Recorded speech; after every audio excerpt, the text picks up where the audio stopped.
Hola jóvenes, muy buenos días, espero que estén bien. De antemano les mando un saludo, esperando que ustedes y su familia se encuentren bien, también exhortándolos a que se sigan cuidando y nos sigamos cuidando. Les reitero que ya saben que estoy a su disposición para cualquier duda, aclaración, comentario, sugerencia, vía WhatsApp o correo electrónico. Entonces vamos a comenzar. En esta sesión vamos a iniciar con la unidad 2 que se llama Histología y Anatomía de Tejidos Vegetales y Animales.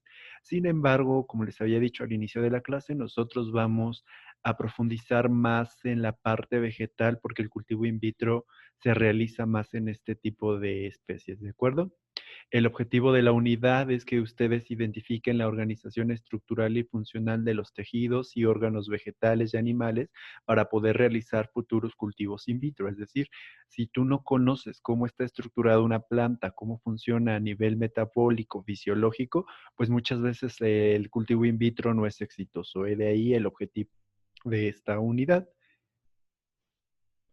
El tema de hoy es anatomía vegetal. Vamos a dar un contexto general de las partes de las plantas y sus funciones. Vamos a centrarnos hoy únicamente en cuestiones externas, es decir, cuestiones que vemos a simple vista, y en clases posteriores ya vamos a ir a cuestiones internas, son los tejidos principalmente y las funciones a nivel celular.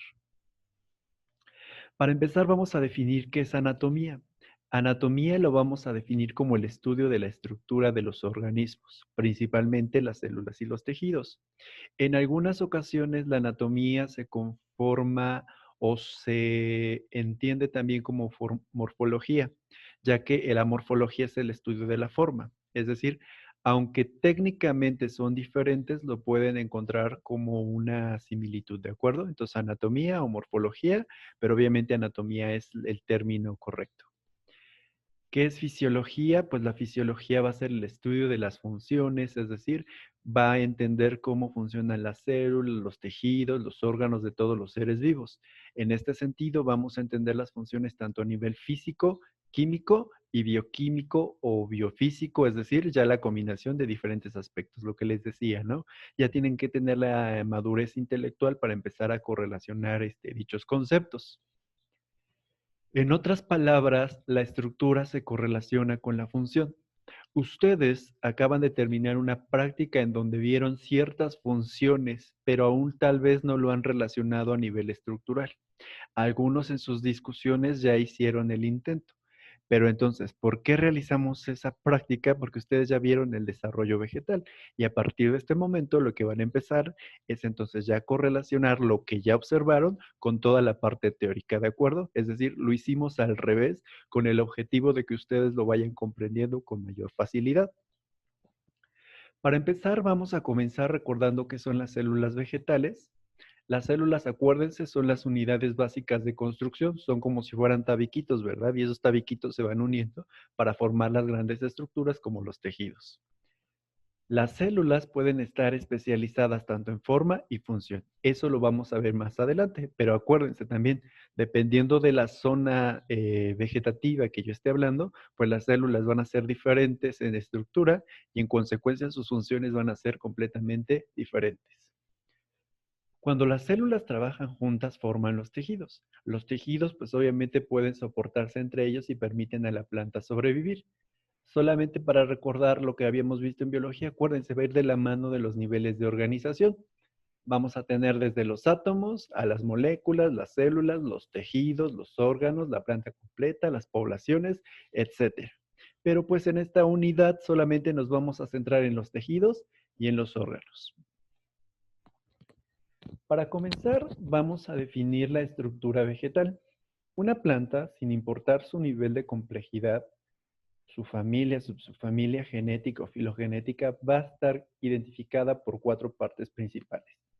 La primera, pues van a ser las hojas, que aquí está señalado con el número 1. La segunda van a ser los tallos. La tercera van a ser las raíces. Y la cuarta van a ser las flores. Ahorita lo que vamos a ir haciendo es definir cada una de ellas en aspectos de función y en aspectos de los tipos principales que existen, ¿de acuerdo? Es decir, no vamos a profundizar mucho en los tipos y variedades porque esa es una asignatura completamente externa, que es la botánica. En términos generales, nosotros solamente vamos a ver conceptos básicos y conceptos introductorios. Para comenzar, vamos a definir que nosotros tenemos dos tipos de plantas, las monocotiledóneas y las dicotiledóneas. Las monocotiledóneas son aquellas que dentro de su semilla tienen un solo cotiledón, es decir, tienen una sola estructura inicial que va a dar origen a las hojas. Ejemplo de cotiledóneas, las gramíneas como el maíz, el pasto, el trigo, la cebada. Las dicotiledóneas son aquellas que tienen dos dicotiledones en su estructura. Por ejemplo, el frijol, que fue lo que ustedes trabajaron. La gran mayoría de hierbas y de plantas alimenticias van a estar en este sentido en dicotiledones. ¿Cómo las distinguimos? Fácil y sencillo. Cuando comienza el proceso de germinación, si yo solamente veo una hojita, monocotiledone. Si yo veo dos hojitas, dicotiledone. Asimismo, también vamos a distinguir dos tipos de plantas dependiendo de sus estructuras sexuales. Si la planta presenta una flor, es decir, tiene pétalos, tiene sépalos, tiene estambres, tiene pistilos, nosotros las vamos a conocer como angiospermas. Angiosperma significa que sus estructuras sexuales están cubiertas, están protegidas. Y en su contraparte tenemos a las gimnospermas. Las gimnospermas significa que sus estructuras sexuales están descubiertas. ¿Quiénes son las gimnospermas? La gran mayoría de las coníferas. Todo lo que conocemos como, por ejemplo, los pinos o estas estructuras de piña corresponden a las plantas de gimnospermas. Vamos a comenzar ahora sí a entender a las cuatro estructuras principales y vamos a comenzar con las raíces. Las funciones de las raíces principalmente son, pues obviamente, anclar a la planta al suelo, absorber absorber agua, minerales y otros nutrientes, es decir, le van a permitir a la planta extraer todos los componentes químicos del suelo y del agua para poder realizar sus funciones.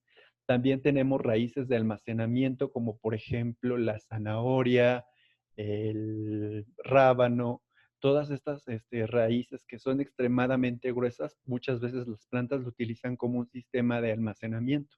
Por ejemplo, si entra en una época de sequía, a lo mejor la planta empieza a extraer de ahí sus nutrientes necesarios.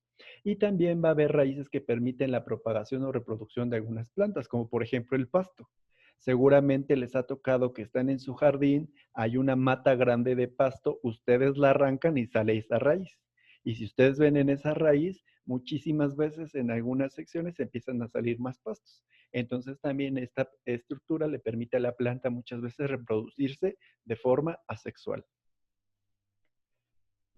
En cuanto a las partes de la raíz, nosotros vamos a identificar dos partes principalmente. La primera es la caliptra, que aquí en la imagen se los estoy representando con el número 1. La caliptra es la punta de la raíz y prácticamente es la sección en donde se da una alta división celular. Al darse una alta división celular, en otras palabras, le permite que la raíz se siga desarrollando y siga creciendo con el paso del tiempo. Y la segunda parte importante van a ser los pelos radicales. Los pelos radicales que se los estoy señalando aquí en la imagen número 2 son todas estas estructuras. No confundirlas con raíces secundarias, sino son parte de la raíz. Entonces la función que tienen estos, pues obviamente es incrementar el área. A tener más área significa mayor absorbencia de nutrientes y también mayor absorción de agua.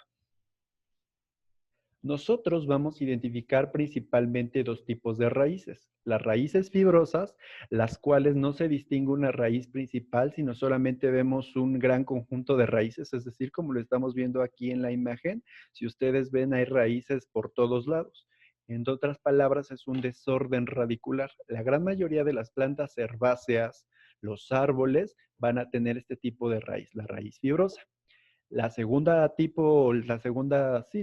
parte de las raíces van a ser las raíces pivotantes. ¿Cómo vamos a distinguir una raíz pivotante? Fácil y sencillo, porque voy a tener siempre una raíz principal. Y de esa raíz principal van a salir las raíces secundarias. Ejemplo, el pasto, la zanahoria, el rábano, el camote, se van a considerar en este tipo de raíces pivotantes. Continuamos con el segundo órgano, que son los tallos.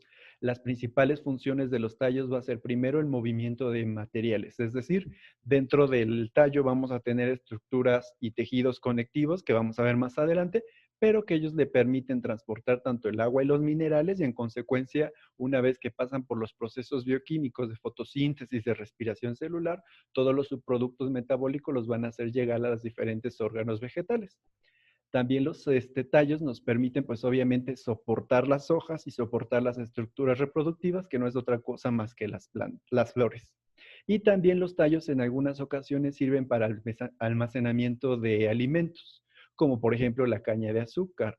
La caña de azúcar lo que almacena pues son azúcares, son agua, también para que cuando la planta a lo mejor entra en un proceso de latencia, de sequía, de bajas temperaturas, pues comience o tenga una fuente de alimento ajena porque pues obviamente su metabolismo por todos los factores abióticos no se está desarrollando de forma adecuada. Dentro de las partes externas del tallo vamos a identificar primero a las lenticelas. Las lenticelas son estos poros que va a estar en el tallo, es decir, estos pequeños como granitos que no son otra cosa más que poros que permiten el intercambio de gases. Vamos a tener también cicatrices, ya sea cicatrices de yema o cicatrices de hojas. Las cicatrices, pues obviamente como lo estamos viendo aquí, por ejemplo, en la imagen, muchas veces las hojas se llegan a caer. Entonces, esa pequeña marca que deja la hoja se le considera como una cicatriz. No tiene una función fisiológica, pero pues obviamente se considera como una parte del tallo. Vamos a tener también a las yemas. Las yemas son aquellas secciones de alta división celular que permiten prácticamente a la planta crecer, tanto crecer en forma horizontal y crecer en forma vertical. Nosotros vamos a identificar dos tipos de yemas. Las yemas terminales, que son las que están en el final del tallo. Por ejemplo, aquí se los estoy señalando con el número 4, que si ustedes, por ejemplo, ahorita en invierno que ya va a comenzar, van a ver que sus árboles frutales, por ejemplo, principalmente, en la punta empiezan a formar estas yemas que pues se van a transformar en futuros tallos, en futuras ramas. Y vamos a tener a las yemas axilares, las cuales se encuentran en la parte media del tallo y pues principalmente ellas se van a encargar de dar origen a las hojas y algunas ramas más pequeñas. Continuamos. Dentro de los tipos de tallo, nosotros vamos a identificar dos dependiendo del grosor y de la composición química que ellos tengan. Vamos a tener a los tallos herbáceos, que son tallos suaves, tallos blandos, y principalmente significa que son células o que está formado por células con alto contenido de agua. La gran mayoría de las plantas herbáceas, es decir, de las hierbas, de las plantas con flores, van a estar consideradas como tallos herbáceos. Y en su contraparte tenemos a los tallos leñosos. Los tallos leñosos se caracterizan porque sus células casi no almacenan agua. Y al no almacenar agua, entonces se van llenando de celulosa y por lo tanto se hacen más duros. Ejemplo de tallos leñosos, pues obviamente los árboles. Existe un término que es semileñoso, es decir, es un tallo que está en medio de estos dos, como por ejemplo el de las rosas. Si ustedes ahorita pueden salir a su jardín y toman un tallo de rosa, van a ver que no es 100% herbáceo, pero tampoco es 100% leñoso, entonces se considera como un tallo semileñoso. Vamos con nuestro tercer órgano, que son las hojas. Las funciones de las hojas, primero, pues hacer el alimento de la planta a través de la fotosíntesis, es decir, transformar el agua y el dióxido de carbono en la glucosa que le va a permitir transformarse en energía a través de la respiración celular y en consecuencia le va a permitir a la planta pues desarrollar todos sus procesos metabólicos. También la hoja son sitios de intercambio de gases, ya sea a través de la respiración o de la fotosíntesis. ¿Cómo va a realizar este intercambio de gases? A través de unas estructuras llamadas estomas, que ya lo vamos a ver a nivel microscópico la siguiente sesión. Y pues también vamos a tener hojas que sirven de almacenamiento, como por ejemplo las espinacas, la lechuga, es decir, la gran mayoría de las hojas verdes que nosotros nos alimentamos, en realidad no es otra cosa más que un sistema de almacenamiento que utiliza la planta para guardar sus nutrientes que no utiliza. Dentro de las partes de la hoja externas, nosotros vamos a identificar tres secciones. La primera es el peciolo. El peciolo es este pequeño tallo que sale de la hoja y que le permite unirse obviamente al tallo. Es un tallo, por decirlo de forma estricta, sin embargo, sigue siendo parte de la hoja. La segunda es la espada o la lámina. Cualquiera de los dos términos es correcto, que no es otra cosa más que la superficie, pues obviamente que abarca toda la hoja. Y la tercera va a ser la nervadura. La nervadura no es otra cosa más que, pues obviamente, esta estructura que nosotros vemos aquí en el centro y que en algunos casos se puede ramificar. La nervadura, pues son simplemente es como su sistema circulatorio de la planta en donde toda el agua y todos los nutrientes le van a permitir ahora sí llegar a las diferentes secciones, ¿no?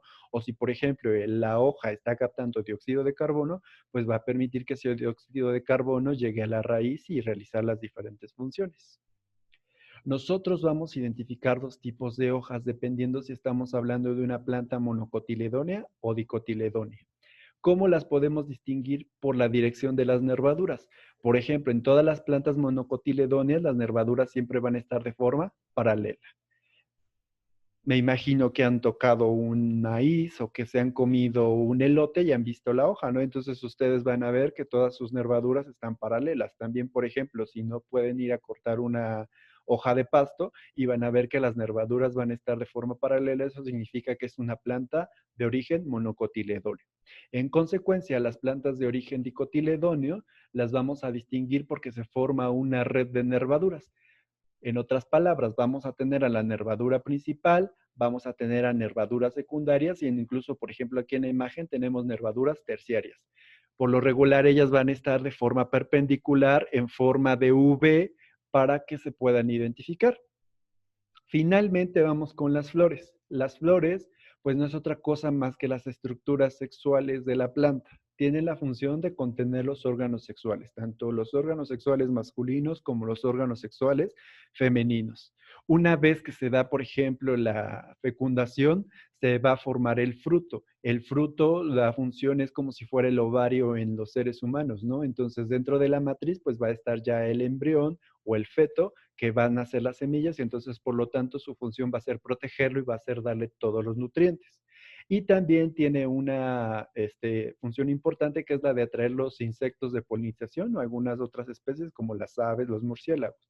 Por eso es que nosotros vemos flores con aroma y vemos flores de colores, porque obviamente pues estos insectos, aves, murciélagos, tienen receptores tanto visuales y auditivos y olfáticos que le permiten atraer para que se pueda llevar a cabo la germinación. Nosotros, dentro de las partes externas de las flores, vamos a comenzar con dos. Las primeras son los sépalos. Los sépalos son estas hojas que están unidas antes de los pétalos. Por ejemplo, en la rosa es muy obvio. En algunas plantas son ligeramente chiquitos y ahora sí que necesitamos verlo de forma atenta para poderlos identificar. Todo el conjunto de sépalos nosotros lo vamos a conocer como un cáliz, ¿de acuerdo? Vamos a tener la segunda parte que van a ser los pétalos. Los pétalos, pues obviamente son los que tienen colores atractivos, como les decía, para atraer los polinizadores, y todos en conjunto van a formar a la corola. Es decir, entonces a una flor yo la voy a dividir en dos. La corola, que van a ser el conjunto de pétalos, y el cáliz, que va a ser el conjunto de sépalos, con S. Hay una tercera que se le llama brácteas, como por ejemplo los alcatraces. Cuando los sépalos y los pétalos se unen en uno solo, se le llama bráctea. Si por ejemplo tiene alguien a la mano un alcatraz, va a ver que ahí la hoja es mitad verde y después cambia, no sé, al color blanco, por ejemplo. Entonces, pero no está dividida. Como está junta, se le llama tépalo, con T, ¿de acuerdo? Y también, pues dentro de la flor van a estar las partes reproductivas. Vamos a tener en primera parte al aparato reproductor masculino, que pues no van a ser otra cosa más que los estambres y ahí se me fue la palabra, los estambres y ahorita me recuerdo el nombre de esta. Y vamos a tener el aparato reproductor femenino, que va a ser el pistilo y el estilo. Hay plantas que se crecen en separado, es decir, no todas las plantas de forma natural tienen dentro de su misma estructura tanto el órgano masculino y el órgano femenino, sino, por ejemplo, especies como la marihuana, la papaya, vamos a tener plantas exclusivamente femeninas y flores exclusivamente masculinas, ¿de acuerdo? Antera, ya me acordé, es la antera, la estructura superior del aparato reproductor masculino. Nosotros vamos a identificar dos tipos de flores, también las flores monocotiledóneas y las flores dicotiledóneas. ¿Cómo las vamos a distinguir? Por el número de partes que tienen. Todas las flores monocotiledóneas siempre van a venir en múltiplos de 3, es decir, va a tener 3 pétalos, 3 estambres, 3 pistilos. O puede tener 6, puede tener 9 e incluso hasta 12 hay ciertas especies, pero si está en múltiplos de 3, automáticamente es una monocotiledónea. Las dicotiledóneas van a venir en múltiplos de 4, de 5 principalmente, y hay especies como por ejemplo la rosa, la manzana, la pera, que ya vienen 6. Sin embargo, pues aquí por cuestiones de hoja y por cuestiones del crecimiento de dos dicotiledones entra en esta clasificación. Pero el 99% de las especies va a venir entonces en múltiplos de 4 y de 5. ¿Qué significa eso? Que si tiene 4 pétalos va a tener 4 estambres, va a tener 4 pistilos. Si tiene 5 va a ocurrir exactamente lo mismo. ¿De acuerdo? En términos generales, fue una pequeña exposición solamente con conceptos básicos y a manera de introducción. Van a realizar una actividad en donde van a profundizar un poquito más en los conceptos que hablamos de esta forma. Repito, solamente son conceptos externos.